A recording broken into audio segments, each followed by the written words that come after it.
बिस्मिल्लाहिर्रहमानिर्रहीम। अस्सलाम वालेकुम। This is Mohammad Aqeel. जी स्टूडेंट्स, जैसा कि आप जानते हैं कि क्लास 9 की लेक्चर सीरीज जारी है और हम चैप्टर 6 ट्रिग्नोमेट्री जो है वो डिस्कस कर रहे हैं। आज के लेक्चर में हम 6.1 के आखिरी क्वेश्चंस को डिस्कस करेंगे। तो देखते हैं हमारे लेक्चर में क्वेश्चन नंबर 7 से स्टार्ट है ये लेक्चर और स्टेटमेंट वाले क्वेश्चन है।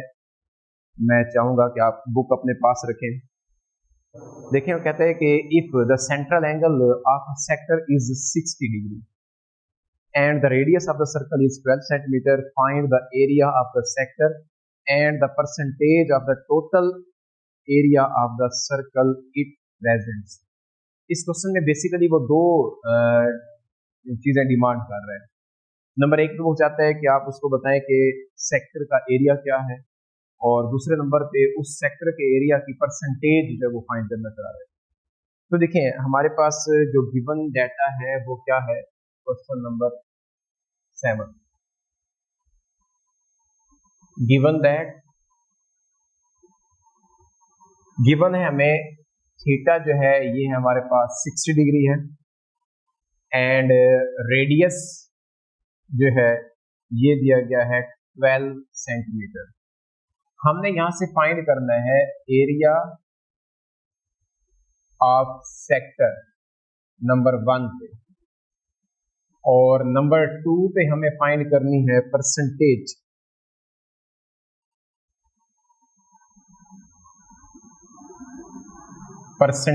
जो है हमने ये फाइंड करनी है।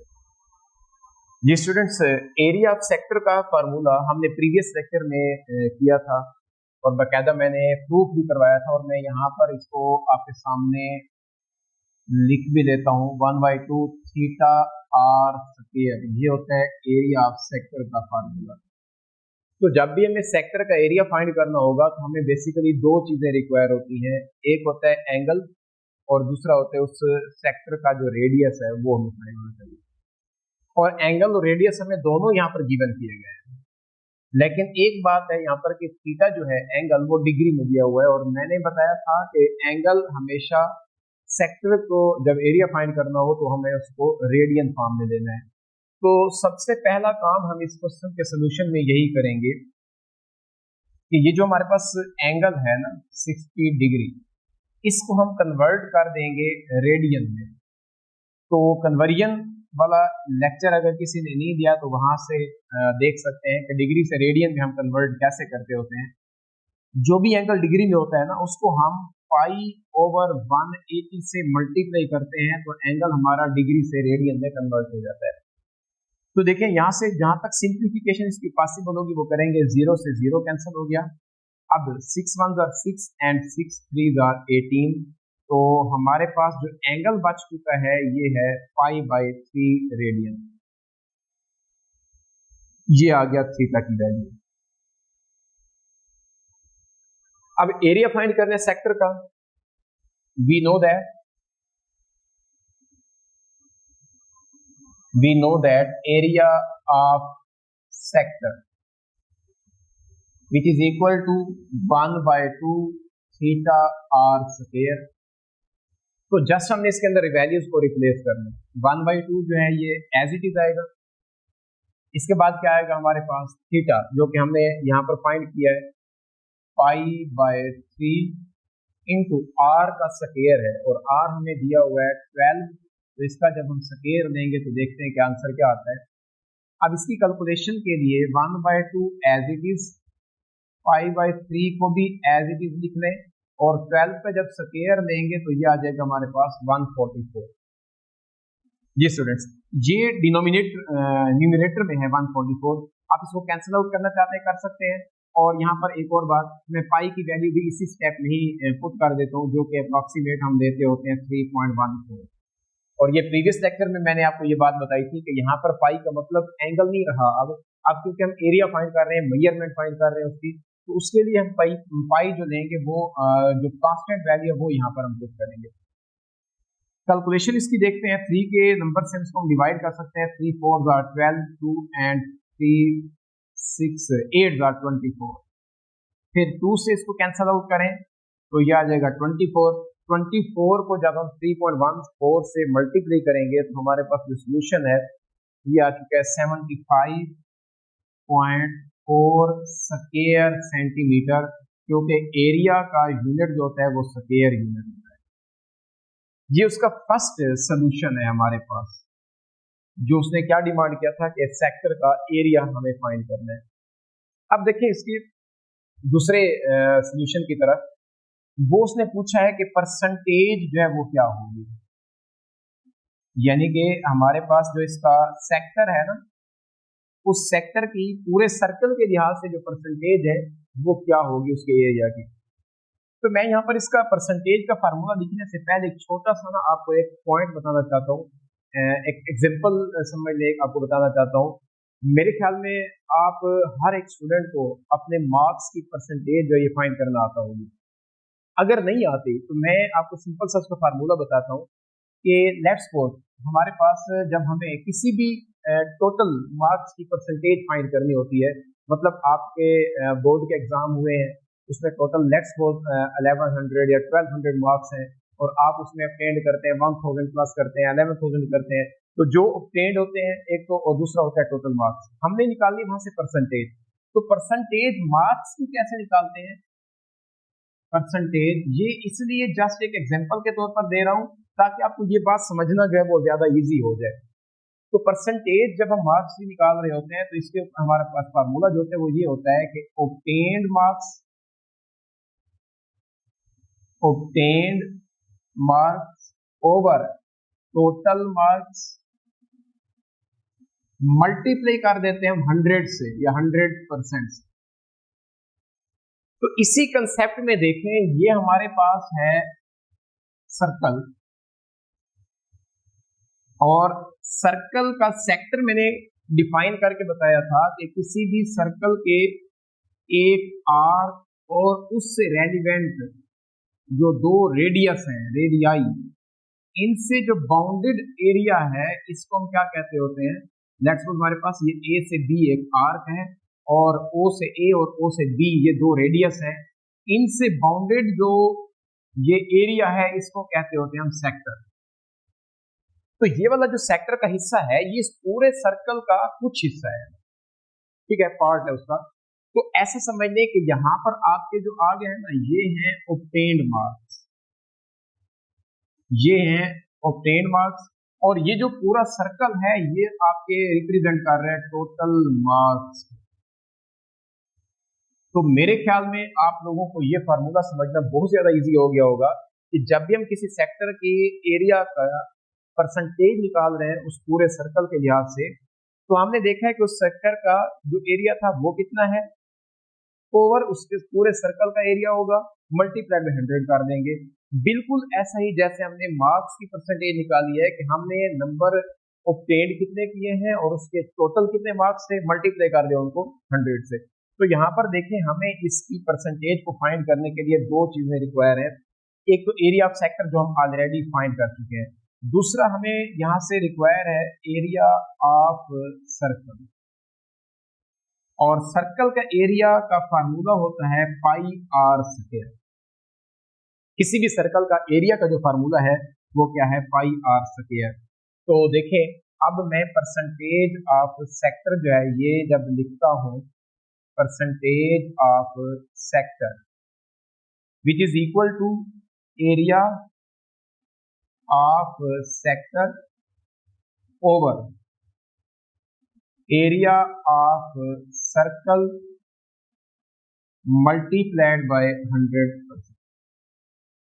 तो जस्ट हमने इसके अंदर जो है ये वैल्यूज को पुट करना है, तो हमारे पास उस सेक्टर की जो है एरिया की परसेंटेज आ जाएगी।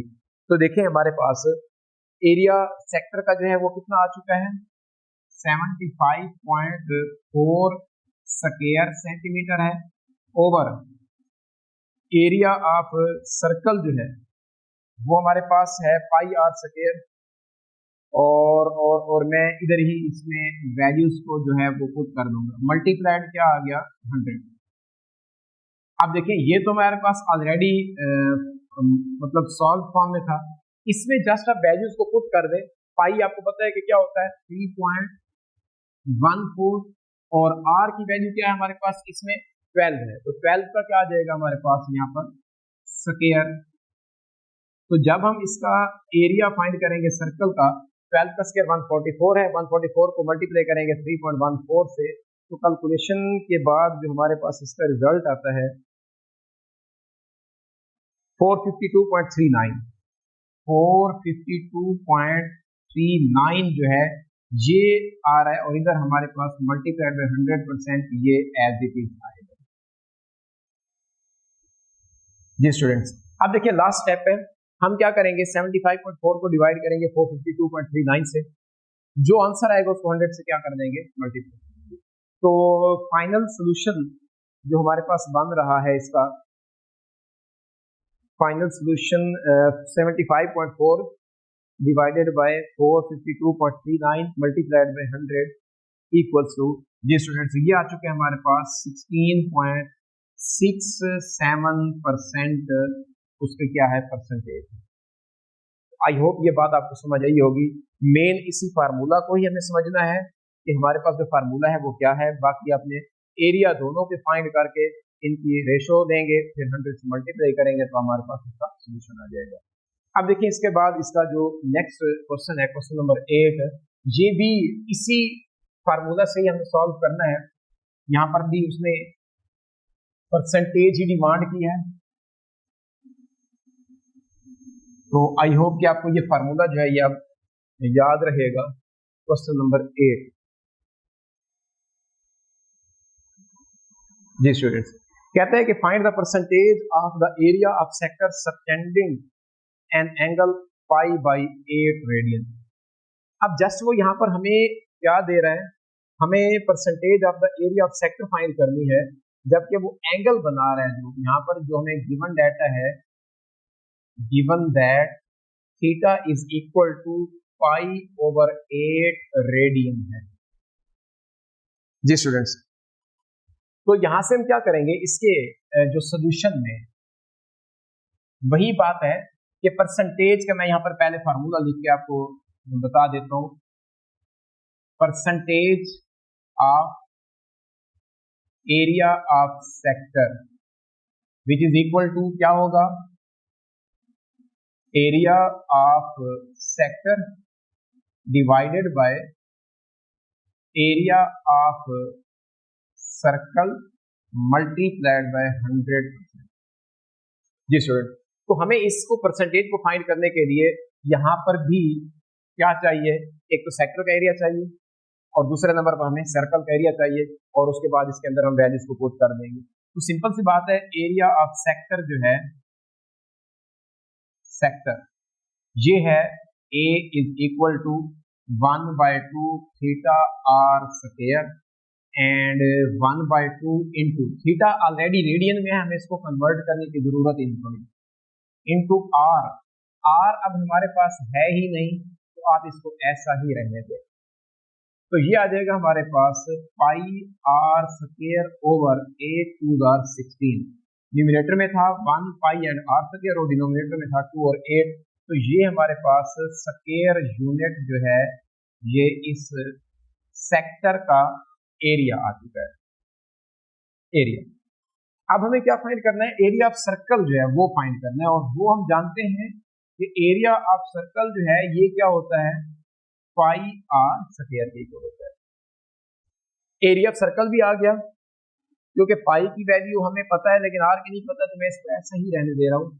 हम क्या करेंगे, ये पाई आर स्क्वायर जो एरिया ऑफ सर्कल है ये और सेक्टर का एरिया है, ये दोनों इस परसेंटेज के फार्मूला में जब हम रिप्लेस करते हैं तो हमारे पास सिंपल साइज का देखें कैलकुलेशन के बाद सोल्यूशन आ जाएगा।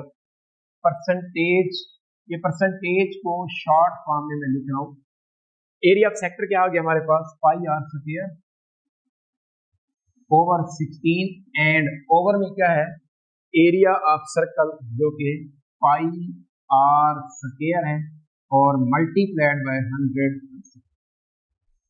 जी स्टूडेंट, बहुत सिंपल सा है। तो यहां से देखें, जब हमें पता है कि किसी नंबर के बटे में कुछ ना हो तो यहाँ पर क्या होता है, बांग होता है। अब फ्रैक्शन का अगेन फ्रैक्शन हो जाए, फ्रैक्शन में अगेन फ्रैक्शन आ जाए, तो हम नीचे वाले फ्रैक्शन को उल्टा देते होते हैं, रेसिप्रोकल ले लेते होते हैं और मल्टीप्लिकेशन में लिखते होते हैं। Pi R square over 16 multiplied by 1 over pi R square multiplied by 100%।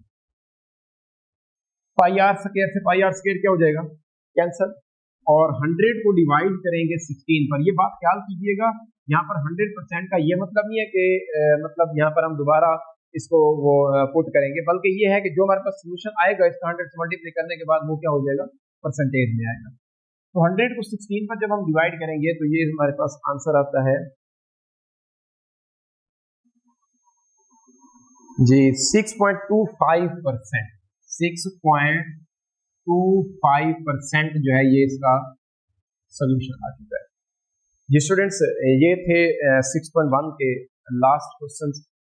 मैं उम्मीद करता हूँ कि आपको ये क्वेश्चन समझ आए होंगे। फिर भी किसी भी किस्म का कोई क्वेश्चन हो तो आप कमेंट सेक्शन में पूछ सकते हैं, नंबर पे कॉन्टैक्ट करके पूछ सकते हैं, ईमेल एड्रेस पे भी आप लोग मैसेज करके पूछ सकते हैं। इंशाल्लाह जिंदगी रही तो नेक्स्ट लेक्चर के लिए इसी चैनल पर दोबारा मुलाकात होगी। तब तक के लिए अल्लाह हाफ़िज़।